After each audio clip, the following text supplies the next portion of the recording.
Hello and welcome to the Year 5 curriculum meeting online. I'm Mrs. Cook and I will be doing this meeting via Zoom. So we will see what happens. I've already tried this 4 times, so I'm hoping that it will work this time. Let me see whether my PowerPoint is a happy PowerPoint. And if it is, we might be in business. So welcome to Year 5, and good, so far so good. The children have been very happy in school so far this week, and they've had a lovely time. Everyone seems very happy and engaged, and they actually seem to be quite pleased to be back at school, which is nice. So this term, we're going to be working on our invaders topic, starting with the Romans. We will be looking at the legend of Romulus and Remus and the start of Rome.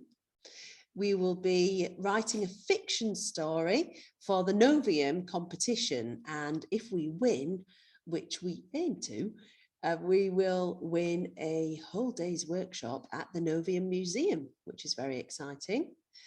We will also then be looking at William Shakespeare's version of Julius Caesar. And in the past, I've done this with some classes and they've really coped very well with the language, and we'll be choosing part of the play for them to write their own play script. So, and if we have time, they'll also be able to act it out in some drama lessons too. Part of our PE curriculum will be swimming, which we intend to do all year, which I'm really pleased about because it's such an important skill. And we'll be having basketball. We have on a Thursday afternoon, I will be having my planning time, and we have Mrs. Dutton who will be coming to do PE with the class, and they'll be doing basketball on a Thursday afternoon. So Thursday afternoon is when PE kits definitely need to be in school, although it's always best just to have them in all week anyway. And then after that, we have a new teacher, a drama and music teacher lady called Verity McCormack, and she will be teaching the children ukulele. In fact, she's going to be teaching them all the way from year 1, I believe, all the way up to year 6. And she's the lady who helped us to choreograph and produce The Lion King last year. So we're really pleased to have Verity on board. We will be doing a little bit of poetry as we go along and story writing. Sorry, and in forces, in science, we're learning about forces. In fact, we did our first science lesson today and we started off with gravity, and everybody seemed to have great fun watching the video of skydivers falling to Earth. And I was very impressed actually with their knowledge of forces already. So I think we'll be able to move quite far ahead with our science. Now let's move on to the curriculum themes for the year. So of course we've got Romans and invaders as part of our history lessons, but we will also be using high quality texts as well in order to back up our knowledge. We've just started reading this book, which is called Queen of Darkness. I think that might come up backwards. So it's called Queen of Darkness by Tony Bradman, and it's the story of Boudica getting together with the other tribes in Britain to try and stop the Romans from invading. So that's a fantastic story, and we'll be using that as part of our guided reading material as well. We are going to organise a trip to Fishbourne Roman Palace, which should be happening later in October, and you will find out about that soon. And maybe an extra visit to the Novium as well, because it's always really good to use our local resources. One thing that I will drop in here And those of you who have had children at Jessie Young Husband School for a while will know that it is traditional in year 5 for me to ask the children and the parents to help them to make life-size Roman shields. And yes, that homework will be coming next week. They don't have to be done until I think it's the second to last week of term. So you have a good 5 weeks to make them. And they should be full-sized rectangular Roman shields made from cardboard, or if you want to be very, very artistic, they could be made out of plywood or wood, but they shouldn't be too heavy so that the children can hold them up, because we have Paul Olsen, history man, coming in to do a Roman battle workshop with the children, and we do need them to be able to actually hold up these shields. Previously, we have had some very heavy shields indeed. So I'm sure that you'll be looking forward to that homework. It is a bit of a trial, but actually it's very rewarding. As a parent who has had to make 2 of these shields for her sons in the past, it is a bit of a pain, but actually when you get making it, it's really a fun thing to do with your children. And there always seems to be a little bit of competition between the parents as to who can provide the best looking shield. But it doesn't actually matter whether it's made from cereal packets or the best plywood. You know, some of the ones that were less expensive have actually turned out looking the best ones. So that's all to look forward to. We're also teaming up with Pallant Gallery this term, and we're going to be one of their schools in residence, and we're going to go and do some art workshops for 5 to 6 weeks, where every Friday afternoon we will walk down to Pallant Gallery and do art workshops there in their beautiful workshop, which is part of the art gallery. And we'll be working with one of the education officers there. And more details will arrive on the logistics of how we're going to do that. We will be asking you to pick them up from Pallant Gallery, but it's not until November, so I will give you plenty of warning. So then that brings us on to spring term. We're going to do our settlement detectives topic, which is a geography topic, and we will be looking at maps of the world and atlases. And we will be particularly looking at a town in North America and comparing it to a town in mainland Europe and a town in England. So that's always very exciting. And we'll also be looking at compass directions, and we'll be looking at grid references. It's really a fun topic. We may even get out on the field and do a little bit of orienteering there. Then we move on to Earth and space in science, which is one of our favourite topics. And along with that, we hope to be visiting Chichester Planetarium, which is always one of my favourite days out. After that, we move on to Vikings and Saxons to complete our triumvirate of invaders, so a history topic there. And again, we'll be having Paul Olsen in, dressed as a Viking, a Norseman from the period, and we'll get a chance to quiz him. It's really fun when Paul comes in because he has some fabulous artifacts that he brings with them, and the children really respond to him very well. Next, summer term and the famous Year 5 camp. So we will let you know. We haven't decided yet exactly whether we're going to do the same as we've always done, or whether we might try something new. So watch this space, but we do know that it will be in June 2023, and the dates will be following later in the year. Our topic after that is a geography topic on earthquakes, and then finishing off with our geography topic on rainforests.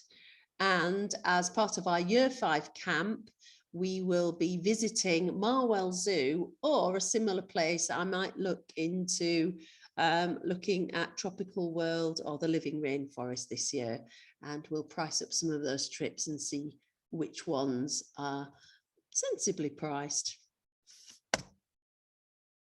So being in year 5, we have quite a lot of adults working with us this year. We have my trusty teaching assistant, of course, Mrs. Corduroy, who I couldn't do without. We have Mrs. Broughton, Mrs. Taylor, and of course, Mrs. Dutton helping us with the PE. In year 5, the children are expected to take on some extra responsibilities, and they are being given monitoring jobs. One of them is a playtime equipment monitor, where they go out and they put out the playground equipment, collect it in at the end, and are responsible for organising all of the equipment at the end of the day. We hope to bring back our learning buddies this year. Of course, we haven't been able to mix classes for a while, and last year we were hoping to start it up again. Some of the classes managed to, but some didn't. So that's where the year 5 children pair up 1 hour a week and do reading with the year R children, which they absolutely love.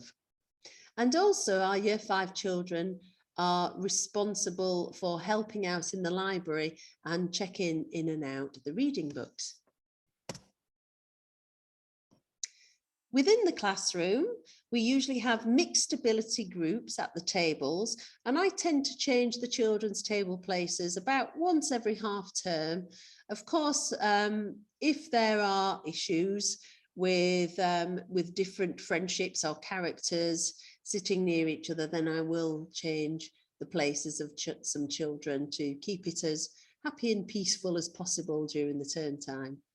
Sometimes, though, it is important for children to sit next to children that they don't always get along with, so that they can develop their skills of working with other people, because we all know that when we go to work in the big bad world, we don't always end up working with people that we like or get on with, and we have to develop these skills of getting on with people, whether they're our best friends, whether they are people we don't really get on with, or whether we don't really have an opinion about them.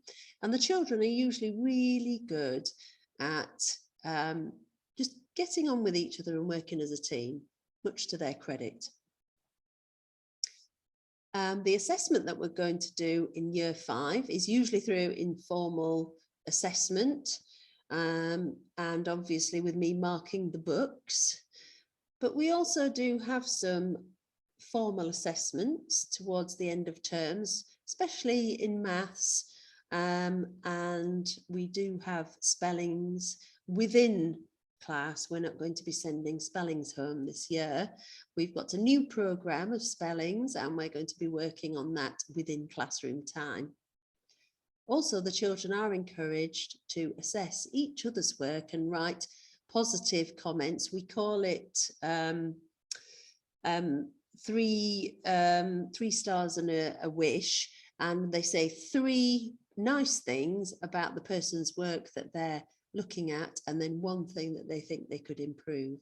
And this helps them to develop their analytical skills and their verbal communication skills as well. Your child will be bringing a reading book home, whether it's from the reading scheme or whether it's from the free readers selection, and they will have a purple reading record book. It would be fantastic if you could listen to your child read 3 times a week, but I realise we have got very busy lives. So I'm encouraging the children in year 5 to actually do reading 3 times a week, whether it's with an adult or by themselves, and to record it in their reading record book. They should keep their reading record book in their school bag, and then it means that they will have it to take home, and they also have it in school if we do any reading one-to-one with an adult. We also do guided reading lessons as well, where we work in groups on our reading skills. Spellings, as I mentioned before, will be learned every day in short bursts of 15 minutes, 5 times a week. So we're trialing a new scheme, and hopefully that will work out really well, because the idea is little and often means that the children remember the spellings. Times tables are a big thing. I know that technically the children should have learned all of their times tables, 1 to 12s, by the end of year 4, but realistically, some of them will still need to practice. So please do keep doing TT Rockstars at home. We have some maths times table cards, which we're going to be working on so that the children know where they are and which times tables they need to concentrate on. And we do have a weekly times table test in class so that the children can progress all the way up to times in fractions by the end of the year. Every Friday, there will be a home learning task, and we set it on a Friday, and then it's expected to be back in school by the next Wednesday, which gives them 5 days to complete their homework. Sometimes I will set homework that will go over 2 or 3 weeks, but the expectation is that the children will spend between half an hour to maybe an hour on their homework, but no longer than that.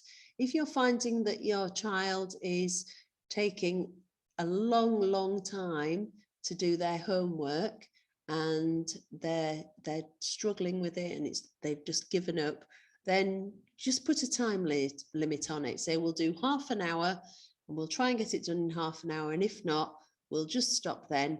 And of course, you can write a note on the homework in the book to say whether your child was struggling if they haven't finished. So I do not want children worrying about homework at all. It's not something that they should be worrying and panicking about, but it is something that they should take responsibility for and do to the best of their ability. So between half an hour and an hour, but certainly no more than an hour.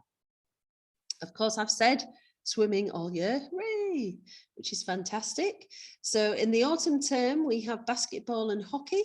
Spring term, we have non-contact rugby, and there may be a little bit of football popped in there. But of course, the children do have the opportunity to play football at break times.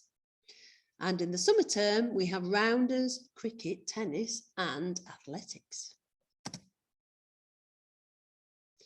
So we love to keep in touch with our parents and keep you on board with what we're doing and joining in and seeing how we're getting on. So please do feel free to contact me via the office email system. We're not taking personal emails anymore. So if you could email any homework or any queries to office@jys.org.uk, the email address is on the website, then they can send it to me and I can help you and get back to you.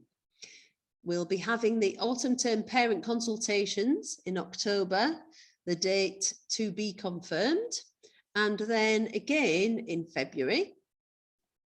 There are obviously summer term reports, which is a really important way of us feeding back how your child's doing. We have class assemblies and whole school shows. It's very secret, but there is a big show being planned for next summer as well, so watch this space.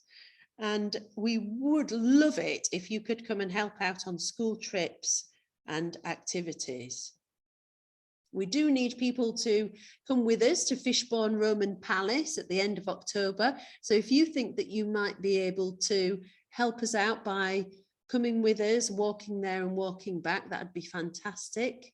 And also the planetarium when we go there as well. So how can you support your child's learning?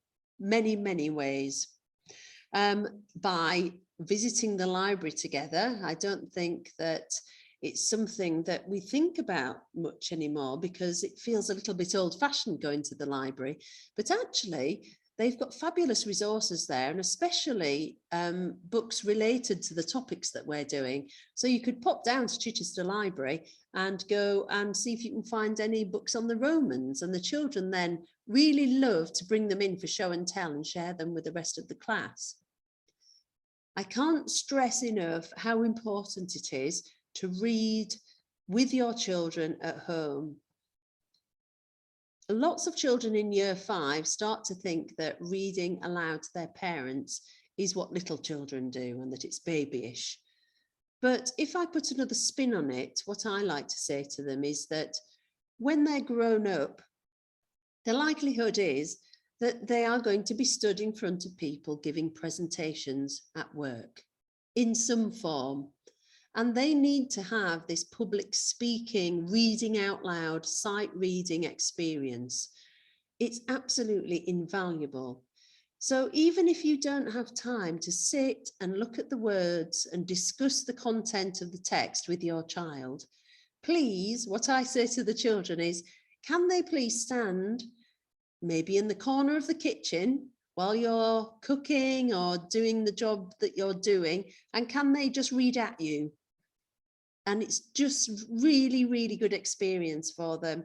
And to stand there and present themselves and read out loud, I can't tell you the difference between children who do that on a regular basis and the ones that don't. It's absolutely invaluable. I'm really passionate about children reading lots and lots. We become cleverer the more we read. It's as simple as that. So if they're reading at home and reading out loud, it stands them in really, really good stead for future life. Developing your child's mental maths with quick fire times table questions is really helpful. In the car is really good when you've got them trapped on the back seat and you can start to fire off some mental maths at them, is really good, and they actually do quite enjoy it. Exploring measures at home, such as cooking and baking with the children. And one thing that I beg of you is, please can you make sure that your child can tie their shoelaces by themselves? You'd be surprised how many can't. And please, can you work with your children on telling the time using an analog clock? Everybody can use digital clocks, but the children just don't have the experience these days of telling the time on an analog clock with a clock face. And it's actually not meant to be part of the curriculum in year 5. They're already meant to know how to do it. So I do still work with them on that because it's such an important skill. And I realise that a lot of children don't have access to analog clocks, except for at school. So we'll keep working on it. And if you can work on it too, that's fantastic. Even if you're just going into town and you point to the clock on the cross in the centre of Chichester and say, what time does the clock say? Then everything will help. So thank you for that. And also supporting the children learning their spellings, but not in the context of doing a spelling test, but just in the context of, again, in the car, firing words off. How do you spell because? And it seems very American in the kind of spelling bee type of way, but children actually can spell better if they learn to spell the word out loud. If they're actually sat there saying physically, B-E-C-A-U-S-E, hopefully I spelt it right there, then that actually cements it into their brain much better than trying to only do it while writing. That verbalization actually cements it into their brain, which helps with their writing and spelling correctly.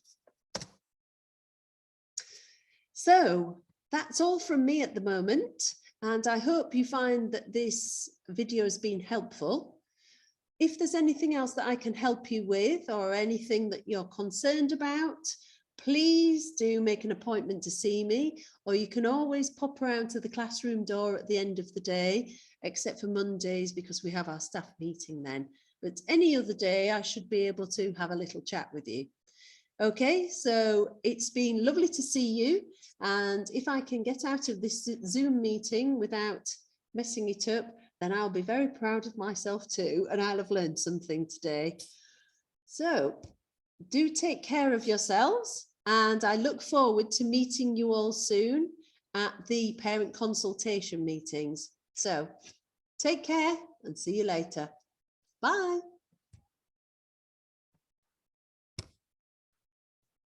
Still going. Bye.